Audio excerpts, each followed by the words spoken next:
ಹೇಳ್ತಾ ಇದ್ದೀನಿ ತಾನೆ, ಒಂಚೂರಾರು ಅರ್ಥ ಮಾಡ್ಕೊ. ಬ್ರೋ ನೋಡ್ಕೊಂಬರತ್ತಾನೆ ಬ್ರೋ. Sorry bro. ಏನು ಸರಿ ನೋಡ್ಕೊಂಡೋಗಿ ಆಯಿತು. ಬಿಡಿ ಬ್ರೋ, ಸ್ವಲ್ಪ ಪರ್ಸ್ನಲ್ ಪ್ರಾಬ್ಲಮ್ಮು. ಗೊತ್ತಾಯ್ತು ಬಿಡಿ, ಹುಡುಗಿ ಮ್ಯಾಟ್ರ್ ತಾನೆ. 2 ವರ್ಷದ ಸ್ಟೋರಿ.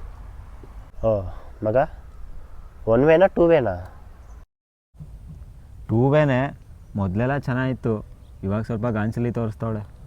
ಬಿಡು ಮಾಮ್ಸ್, ಅವೆಲ್ಲ ಇದ್ದಿದ್ದೆ. ಸರಿ, ನಿಂದೇನು ಕತೆ? ನಮ್ದೆಲ್ಲ ಮುಗ್ದೋಗಿರೋ ಕತೆ ಮಚ್ಚಿ. ಹೇಳೋ, ಪರವಾಗಿಲ್ಲ. ಓ ಮಾಮ್ಸ್, ನಿಮ್ಮ ಹುಡುಗಿ ಹೆಸ್ರು ಕಾವ್ಯನಾ? ಹ್ಞೂ ಗುರು, ನಿಂಗೆ ಹೆಂಗೆ ಗೊತ್ತಾಯ್ತು? ಲೌಡೆ ಸ್ಟೋರಿ ನೋಡಿದ್ರೆ ಗೊತ್ತಾಯ್ತಿಲ್ವಾ ಅಲ್ಲಿ? ಕರೆಕ್ಟ್ ಅಲ್ವಾ? ಸರಿ ಬಾ, ಟೀ ಕುಡಿಯೋಕೆ ಹೋಗೋಣ. ಮಚ್ಚಿ, ವೆದರ್ ಒಂಥರ ಚೆನ್ನಾಗಿದೆ. ಮುಚ್ಕೊಂಬಪ್ಪ, ಮಂತ್ ಎಂಡು, ಕಾಸಿಲ್ಲ. ಅದು ಕರೆಕ್ಟೇ.